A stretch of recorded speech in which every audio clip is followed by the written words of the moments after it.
ਇਹ ਹਫ਼ਤਾਵਾਰ ਬਾਈਬਲ ਦਾ ਦਰਸੀਵਾਸ Plainfield Christian Science Church Independent ਵੱਲੋਂ ਹੈ, ਜਿਹੜਾ ਨਿਊ ਜਰਸੀ ਅਮਰੀਕਾ ਵਿੱਚ ਹੈ। ਹੋਰ ਮਾਲੂਮਾਤ ਲਈ ਤੁਸੀਂ ਸਾਡੀ ਵੈਬਸਾਈਟ ਵੇਖੋ www.plainfieldcs.com। ਇਹ ਸਬਕ 14 ਜੂਨ 2020 ਐਤਵਾਰ ਦੇ ਦਿਨ ਹਫ਼ਤੇ ਦੇ ਅਖੀਰ ਉੱਤੇ ਤੁਹਾਡੇ ਪੜ੍ਹਨ ਲਈ ਤਿਆਰ ਕੀਤਾ ਗਿਆ ਹੈ। ਮਜ਼ਮੂਨ: ਰੱਬ ਇਨਸਾਨ ਨੂੰ ਬਚਾਉਣ ਵਾਲਾ। ਸੁਨਹਿਰੀ ਮਤਨ ਮੱਤੀ: ਕੀ ਤੈਨੂੰ ਨਹੀਂ ਲੱਗਦਾ ਭਈ ਮੈਂ ਆਪਣੇ ਪਿਓ ਤੋਂ ਮਿੰਨਤ ਕਰ ਸਕਦਾ ਵਾਂ ਤੇ ਉਹ ਫਰਿਸ਼ਤਿਆਂ ਦੇ 12 ਤੁਮਨ ਤੋਂ ਬਹੁਤੇ ਹੁਣੇ ਮੇਰੇ ਕੋਲ ਮੌਜੂਦ ਕਰ ਦੇਵੇਗਾ। ਯਿਸੂ ਮਸੀਹ। ਜਵਾਬੀ ਮਤਾਲਿਆ ਸਲਾਤੀਨ ਜ਼ਬੂਰ। ਤੇ ਜਦ ਉਸ ਰੱਬ ਦੇ ਬੰਦੇ ਦਾ ਖਾਦਮ ਸੁਬਾਹ ਨੂੰ ਉੱਠ ਕੇ ਬਾਹਰ ਨਿਕਲਿਆ ਤੇ ਵੇਖਿਆ ਭਈ ਇੱਕ ਲਸ਼ਕਰ ਘੋੜਿਆਂ ਤੇ ਰੱਥਾਂ ਸਮੇਤ ਸ਼ਹਿਰ ਦੇ ਆਲੇ ਦੁਆਲੇ ਹੈ, ਤੇ ਉਸ ਖਾਦਮ ਨੇ ਜਾ ਕੇ ਉਹਨੂੰ ਆਖਿਆ, ਹੈ ਮੇਰੇ ਮਾਲਕ, ਅਸੀਂ ਕੀ ਦੁਆ ਕਰੀਏ? ਉਹਨੇ ਜਵਾਬ ਦਿੱਤਾ, ਡਰ ਨਾ, ਕਿਉਂ ਜੇ ਸਾਡੇ ਨਾਲ ਵਾਲੇ ਉਹਨਾਂ ਦੇ ਨਾਲ ਵਾਲਿਆਂ ਤੋਂ ਬਹੁਤੇ ਨੇ। ਤੇ ਅਲੀਸ਼ਾ ਨੇ ਦੁਆ ਕੀਤੀ ਤੇ ਆਖਿਆ, ਐ ਖੁਦਾਵੰਦ, ਉਹਦੀਆਂ ਅੱਖੀਆਂ ਖੋਲ੍ਹ ਦੇ ਤਾਂ ਜੋ ਉਹ ਵੇਖ ਸਕੇ। ਤਦ ਖੁਦਾਵੰਦ ਨੇ ਉਸ ਜਵਾਨ ਦੀਆਂ ਅੱਖੀਆਂ ਖੋਲ੍ਹ ਦਿੱਤੀਆਂ ਤੇ ਉਹਨੇ ਨਜ਼ਰ ਕੀਤੀ ਤੇ ਵੇਖਿਆ ਭਈ ਅਲੀਸ਼ਾ ਦੇ ਆਲੇ ਦੁਆਲੇ ਇੱਕ ਪਹਾੜ ਆਤਸ਼ੀ ਘੋੜਿਆਂ ਤੇ ਰੱਥਾਂ ਨਾਲ ਭਰਿਆ ਹੈ। ਰੱਬ ਦੇ ਰੱਥ 20,000 ਬਲਕਿ ਹਜ਼ਾਰਾਂ ਨੇ। ਖੁਦਾਵੰਦ ਜਿਵੇਂ ਸੀਨਾ ਦੇ ਪਹਾੜ ਉੱਤੇ ਹੈ, ਉਂਝ ਹੀ ਉਹਨਾਂ ਦੇ ਵਿਚਾਲੇ ਮਕਦਸ ਵਿੱਚ ਹੈ। ਧੰਨ ਹੈ ਉਹ ਬੰਦਾ ਜਿਹੜਾ ਖੁਦਾਵੰਦ ਉੱਤੇ ਭਰੋਸਾ ਕਰਦਾ ਹੈ। ਐ ਖੁਦਾਵੰਦ ਮੇਰੇ ਖੁਦਾ, ਜਿਹੜੇ ਅਜੀਬ ਕੰਮ ਤੂੰ ਕੀਤੇ ਨੇ ਤੇ ਤੇਰੇ ਵਿਚਾਰ ਜਿਹੜੇ ਸਾਡੇ ਵੱਲ ਨੇ ਉਹ ਬਹੁਤ ਸਾਰੇ ਨੇ। ਮੈਂ ਉਹਨਾਂ ਨੂੰ ਤੇਰੇ ਸਾਹਮਣੇ ਤਰਤੀਬ ਨਹੀਂ ਦੇ ਸਕਦਾ। ਜੇ ਮੈਂ ਉਹਨਾਂ ਦਾ ਜ਼ਿਕਰ ਜਾਂ ਬਿਆਨ ਕਰਨਾ ਚਾਹਾਂ ਤੇ ਉਹ ਗਿਣਤੀ ਤੋਂ ਬਾਹਰ ਨੇ। ਦਰਸੀਵਾਜ਼ ਬਾਈਬਲ ਵਿੱਚੋਂ ਜ਼ਬੂਰ। ਮੈਂ ਆਪਣੀਆਂ ਅੱਖੀਆਂ ਪਹਾੜ ਵੱਲ ਚੁੱਕਾਂਗਾ, ਮੇਰੀ ਕੁਮਕ ਕਿੱਥੋਂ ਆਵੇਗੀ? ਮੇਰੀ ਕੁਮਕ ਖੁਦਾਵੰਦ ਤੋਂ ਹੈ, ਜਿਹਨੇ ਅਸਮਾਨ ਤੇ ਧਰਤੀ ਨੂੰ ਬਣਾਇਆ। ਉਹ ਜਿਹੜਾ ਤੇਰਾ ਮੁਹਾਫਜ਼ ਹੈ, ਉਂਗੇਗਾ ਨਹੀਂ। ਖੁਦਾਵੰਦ ਹਰ ਬਲਾ ਤੋਂ ਤੈਨੂੰ ਮਹਿਫੂਜ਼ ਰੱਖੇਗਾ ਤੇ ਤੇਰੀ ਜਾਨ ਨੂੰ ਮਹਿਫੂਜ਼ ਰੱਖੇਗਾ। ਖਰੂਜ। ਵੇਖ, ਮੈਂ ਇੱਕ ਫਰਿਸ਼ਤਾ ਤੇਰੇ ਅੱਗੇ ਘੱਲਦਾ ਵਾਂ ਭਈ ਰਾਹ ਵਿੱਚ ਤੇਰਾ ਨਿਗਹਿਬਾਨ ਹੋਵੇ ਤੇ ਤੈਨੂੰ ਉਸ ਥਾਂ ਤੇ ਅਪੜਾ ਦੇਵੇ ਜਿਹਨੂੰ ਮੈਂ ਤਿਆਰ ਕੀਤਾ ਹੈ। ਤੇ ਤੂੰ ਖੁਦਾਵੰਦ ਆਪਣੇ ਰੱਬ ਦੀ ਇਬਾਦਤ ਕਰੀਂ, ਫਿਰ ਉਹ ਤੇਰੀ ਰੋਟੀ ਤੇ ਪਾਣੀ ਉੱਤੇ ਬਰਕਤ ਦੇਵੇਗਾ ਤੇ ਮੈਂ ਤੇਰੇ ਵਿੱਚੋਂ ਬਿਮਾਰੀ ਨੂੰ ਦੂਰ ਕਰ ਦੇਵਾਂਗਾ। ਮਰਕਸ। ਫਿਰ ਇੱਕ ਔਰਤ ਜਿਹਦੇ 12 ਵਰ੍ਹਿਆਂ ਤੋਂ ਖੂਨ ਜਾਰੀ ਸੀ, ਕਈ ਤਬੀਬਾਂ ਤੋਂ ਤਕਲੀਫ ਸਹਿ ਚੁੱਕੀ ਸੀ ਤੇ ਆਪਣਾ ਸਾਰਾ ਮਾਲ ਖਰਚ ਕਰਕੇ ਵੀ ਉਹਨੂੰ ਕੁਝ ਫਾਇਦਾ ਨਾ ਹੋਇਆ ਸੀ, ਬਲਕਿ ਬਹੁਤੀ ਬਿਮਾਰ ਹੋ ਗਈ ਸੀ। ਯਿਸੂ ਦਾ ਹਾਲ ਸੁਣ ਕੇ ਜੱਥੇ ਵਿੱਚੋਂ ਉਹਦੇ ਮਗਰ ਆਈ ਤੇ ਉਹਦੇ ਲਿਬਾਸ ਨੂੰ ਛੂਹਿਆ, ਕਿਉਂ ਜੇ ਉਹ ਆਖਦੀ ਸੀ ਵੀ ਜੇ ਮੈਂ ਉਹਦੇ ਲਿਬਾਸ ਨੂੰ ਛੂਹ ਲਵਾਂਗੀ ਤੇ ਚੰਗੀ ਹੋ ਜਾਵਾਂਗੀ। ਤੇ ਫੌਰਨ ਉਹਦਾ ਖੂਨ ਵਗਣਾ ਬੰਦ ਹੋ ਗਿਆ ਤੇ ਉਹਨੇ ਆਪਣੇ ਬਦਨ ਵਿੱਚ ਮਹਿਸੂਸ ਕੀਤਾ ਵੀ ਮੈਂ ਇਸ ਬਿਮਾਰੀ ਤੋਂ ਸ਼ਿਫਾ ਪਾਈ। ਯਿਸੂ ਨੇ ਫੌਰਨ ਆਪਣੇ ਆਪ ਵਿੱਚ ਜਾਣ ਕੇ ਵੀ ਮੇਰੇ ਵਿੱਚੋਂ ਕੂਵਤ ਨਿਕਲੀ, ਉਸ ਜੱਥੇ ਨੂੰ ਮਗਰ ਮੁੜ ਕੇ ਆਖਿਆ, ਕਿੰਨੇ ਮੇਰਾ ਲਿਬਾਸ ਛੋਇਆ? ਉਹਦੇ ਚੇਲਿਆਂ ਨੇ ਆਖਿਆ, ਤੂੰ ਵੇਖਦਾ ਹੈ ਜੱਥਾ ਤੇਰੇ ਉੱਤੇ ਡਿੱਗਦਾ ਪਿਆ ਹੈ ਤੇ ਤੂੰ ਆਖਦਾ ਹੈ ਮੈਨੂੰ ਕਿਹਨੇ ਛੂਇਆ? ਉਹਨੇ ਚਾਰਾਂ ਪਾਸੇ ਨਿਗਾਹ ਕੀਤੀ ਤਾਂ ਜੋ ਜਿੰਨੇ ਇਹ ਕੰਮ ਕੀਤਾ ਉਹਨੂੰ ਵੇਖੇ। ਉਹ ਔਰਤ ਜੋ ਕੁਝ ਉਹਦੇ ਤੋਂ ਹੋਇਆ ਸੀ ਮਹਿਸੂਸ ਕਰਕੇ ਡਰਦੀ ਤੇ ਕੰਬਦੀ ਹੋਈ ਉਹਦੇ ਅੱਗੇ ਡਿੱਗ ਪਈ ਤੇ ਸਾਰਾ ਹਾਲ ਸੱਚ-ਸੱਚ ਉਹਨੂੰ ਆਖ ਦਿੱਤਾ। ਉਹਨੇ ਉਹਨੂੰ ਆਖਿਆ, ਧੀਏ, ਤੇਰੇ ਈਮਾਨ ਨਾਲ ਤੈਨੂੰ ਸ਼ਿਫਾ ਮਿਲੀ, ਸਲਾਮਤ ਟੁਰ ਜਾ ਤੇ ਆਪਣੀ ਬਿਮਾਰੀ ਤੋਂ ਬਚੀ ਰਹਿ। ਯਸਾਇਆ।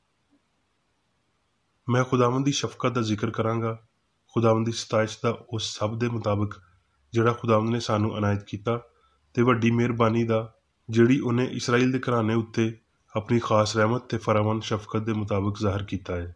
ਉਹਦੇ ਹਜ਼ੂਰ ਦੇ ਫਰਿਸ਼ਤੇ ਨੇ ਉਹਨਾਂ ਨੂੰ ਬਚਾਇਆ। ਉਹਨੇ ਆਪਣੀ ਉਲਫਤ ਤੇ ਰਹਿਮਤ ਨਾਲ ਉਹਨਾਂ ਦਾ ਫਿਦਿਆ ਦਿੱਤਾ। ਉਹਨੇ ਉਹਨਾਂ ਨੂੰ ਚੁੱਕਿਆ ਤੇ ਕਦੀਮ ਤੋਂ ਹਮੇਸ਼ਾ ਉਹਨਾਂ ਲਈ ਫਿਰਿਆ। ਤੂੰ ਐ ਖੁਦਾਵੰਦ ਸਾਡਾ ਪਿਓ ਤੇ ਫਿਦਿਆ ਦੇਣ ਵਾਲਾ ਹੈ, ਤੇਰਾ ਨਾਂ ਅਜ਼ਲ ਤੋਂ ਹੈ, ਅਸੀਂ ਤੇਰੇ ਹਾਂ।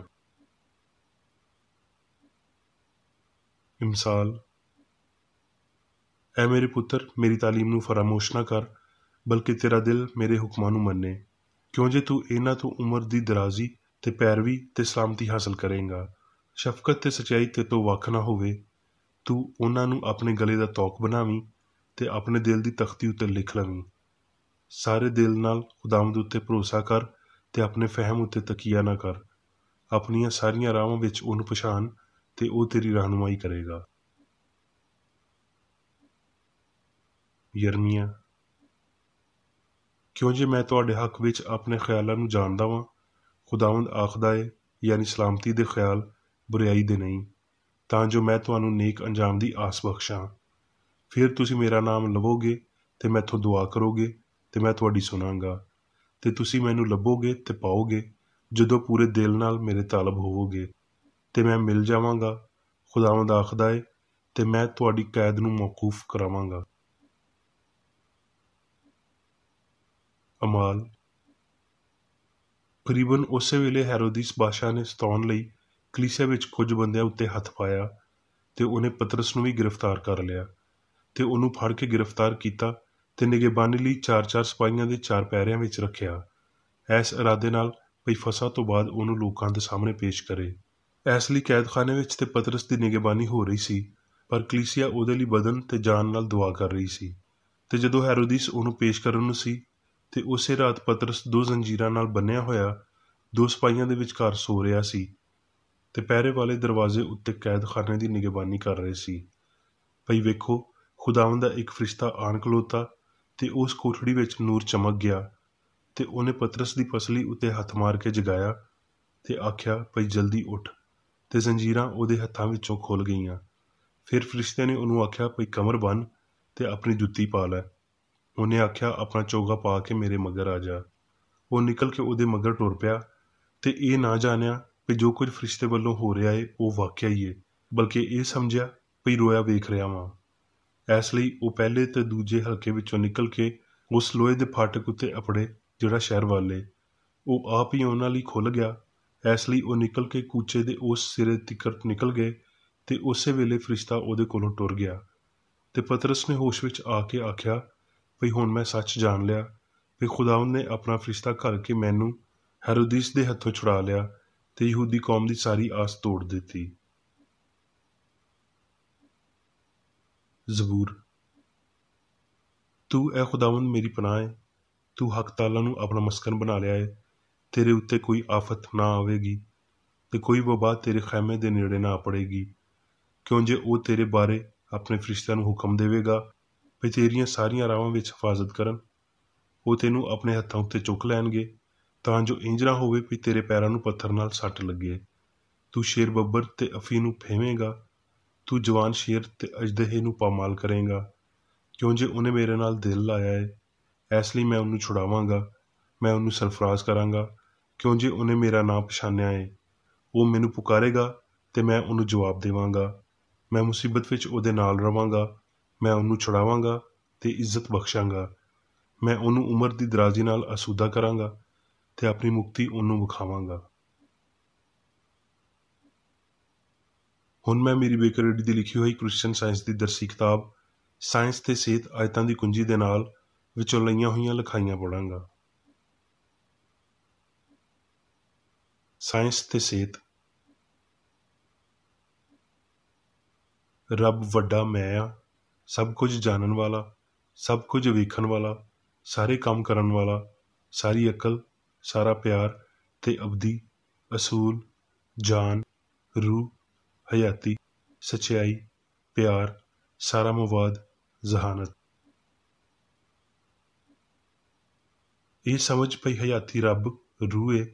ਹਯਾਤੀ ਦੀ ਨਾਮੁੱਕਣ ਵਾਲੀ ਅਸਲੀਅਤ ਉੱਤੇ, ਉਹਦੀ ਕੁਦਰਤ ਤੇ ਲਾਫਾਨੀਅਤ ਉੱਤੇ ਯਕੀਨ ਰੱਖਣ ਨਾਲ ਸਾਡੇ ਦਿਨ ਲੰਮੇ ਕਰਦਾ ਏ। ਈਮਾਨ ਇੱਕ ਸਮਝੇ ਹੋਏ ਅਸੂਲ ਉੱਤੇ ਇਨਹਸਾਰ ਕਰਦਾ ਏ। ਇਹ ਅਸੂਲ ਬਿਮਾਰ ਨੂੰ ਠੀਕ ਕਰਦਾ ਏ ਤੇ ਬਰਦਾਸ਼ਤ ਤੇ ਸ਼ੈਵਾਂ ਦੇ ਹਮ-ਆਹੰਗ ਮਰਹਲਿਆਂ ਨੂੰ ਜ਼ਾਹਿਰ ਕਰਦਾ ਏ।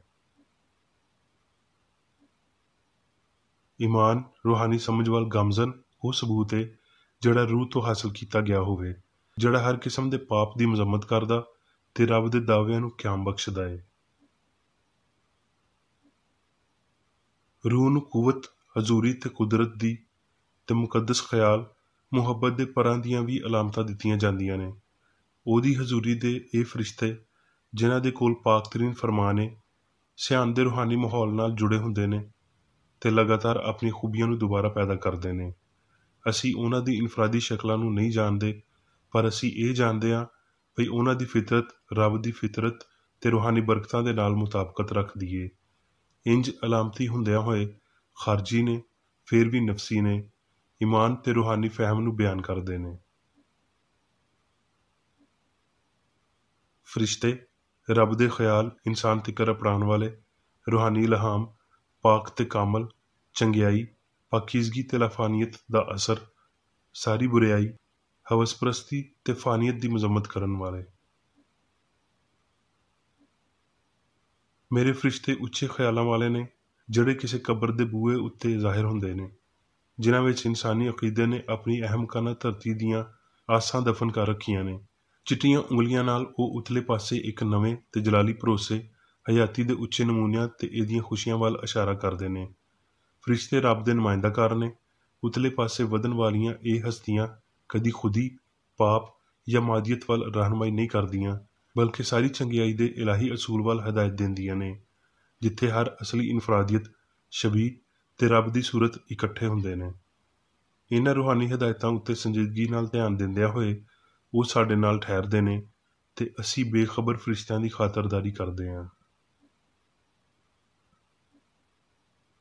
ਖਿਆਲਾਂ ਦੇ ਨਕਸ਼ੇ ਕਦਮ ਮਾਦੀ ਨੁਕਤਾ ਨਜ਼ਰ ਤੋਂ ਉੱਚੇ ਉੱਠਦਿਆਂ ਹੋਏ ਬਹੁਤ ਸੁਸਤ ਨੇ ਤੇ ਮੁਸਾਫਰ ਦੀ ਲੰਮੀ ਰਾਤ ਵੱਲ ਇਸ਼ਾਰਾ ਕਰਦੇ ਨੇ, ਪਰ ਉਹਦੀ ਹਜ਼ੂਰੀ ਦੇ ਫਰਿਸ਼ਤੇ ਉਹ ਰੂਹਾਨੀ ਇਲਹਾਮ ਜਿਹੜੇ ਸਾਨੂੰ ਦੱਸਦੇ ਨੇ ਵੀ ਰਾਤ ਕਦੋਂ ਦੀ ਲੰਘ ਗਈ ਏ ਤੇ ਦਿਨ ਨਿਕਲਣ ਵਾਲਾ ਏ, ਉਦਾਸੀ ਵਿੱਚ ਸਾਡੇ ਨਿਗਹਿਬਾਨ ਹੁੰਦੇ ਨੇ।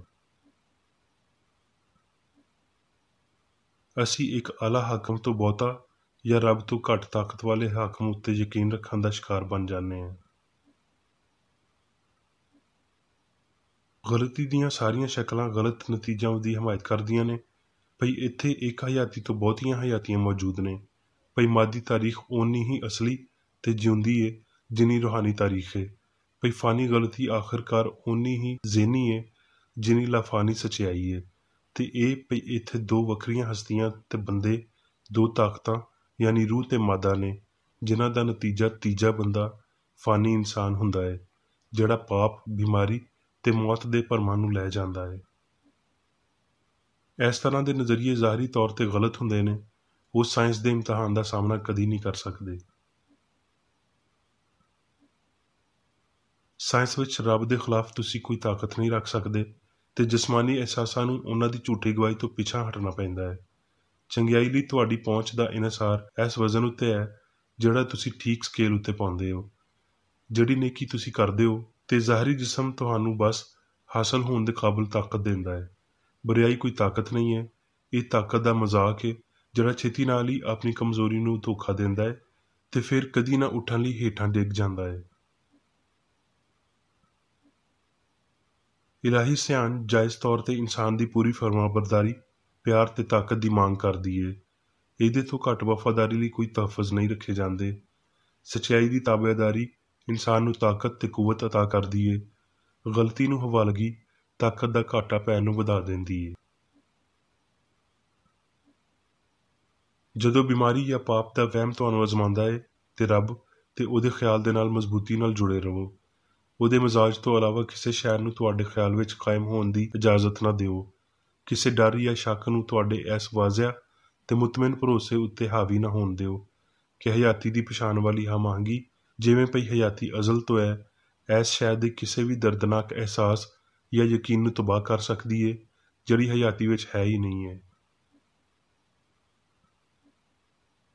ਜੇ ਰੱਬ ਜਾਂ ਸੱਚਾਈ ਦੀ ਬਾਲਾਦਸਤੀ ਲਈ ਸਾਇੰਸ ਦੇ ਮਜ਼ਬੂਤ ਦਾਅਵੇ ਉੱਤੇ ਖਿਆਲ ਚੌਂਕ ਜਾਂਦੇ ਨੇ ਤੇ ਚੰਗਿਆਈ ਦੀ ਬਾਲਾਦਸਤੀ ਉੱਤੇ ਸ਼ੱਕ ਕਰਦੇ ਨੇ, ਤੇ ਕੀ ਸਾਨੂੰ ਇਹਦੇ ਉਲਟ ਬਦੀ ਦੇ ਜ਼ਬਰਦਸਤ ਦਾਅਵਿਆਂ ਉੱਤੇ ਹੈਰਾਨ ਹੋਣਾ, ਉਹਨਾਂ ਉੱਤੇ ਸ਼ੱਕ ਕਰਨਾ ਤੇ ਪਾਪ ਤੋਂ ਨਫ਼ਰਤ ਕਰਨ ਨੂੰ ਫਿਤਰੀ ਤੇ ਇਹਨੂੰ ਛੱਡ ਦੇਣ ਨੂੰ ਗੈਰ ਫਿਤਰੀ ਖਿਆਲ ਕਰਨਾ, ਬਦੀ ਨੂੰ ਹਮੇਸ਼ਾ ਮੌਜੂਦ ਤੇ ਚੰਗਿਆਈ ਨੂੰ ਗੈਰ ਮੌਜੂਦ ਖਿਆਲ ਨਹੀਂ ਕਰਨਾ ਚਾਹੀਦਾ। ਸੱਚਾਈ ਨੂੰ ਗਲਤੀ ਵਾਂਗਰ ਅਜੀਬ ਤੇ ਗੈਰ ਫਿਤਰੀ ਨਹੀਂ ਲੱਗਣਾ ਚਾਹੀਦਾ ਤੇ ਗਲਤੀ ਨੂੰ ਸੱਚਾਈ ਵਾਂਗਰ ਅਸਲੀ ਨਹੀਂ ਲੱਗਣਾ ਚਾਹੀਦਾ। ਫਾਨੀ ਗਲਤੀ ਦੀ ਹਰ ਅਜ਼ੀਅਤ ਗਲਤੀ ਨੂੰ ਬਰਬਾਦ ਕਰਨ ਵਿੱਚ ਗਲਤੀ ਦੀ ਮਦਦ ਕਰਦੀ ਏ ਤੇ ਇੰਜ ਲਾਫਾਨੀ ਸੱਚਾਈ ਨੂੰ ਸਮਝਣ ਵਿੱਚ ਮਦਦ ਦਿੰਦੀ ਏ। ਇਹ ਨਵੀਂ ਪੈਦਾਇਸ਼ ਹਰ ਵੇਲੇ ਜਾਰੀ ਰਹਿੰਦੀ ਏ, ਜਿਹਦੇ ਵਿੱਚ ਇਨਸਾਨ ਫਰਿਸ਼ਤਿਆਂ, ਰੱਬ ਦੇ ਅਸਲੀ ਖਿਆਲਾਂ ਤੇ ਹਸਤੀ ਦੇ ਰੂਹਾਨੀ ਫਹਿਮ ਨੂੰ ਬਹਿਲਾਉਂਦੇ ਨੇ। ਇਹ ਫਰਿਸ਼ਤੇ ਸਾਨੂੰ ਗਹਿਰਾਈ ਤੋਂ ਬਚਾਉਂਦੇ ਨੇ।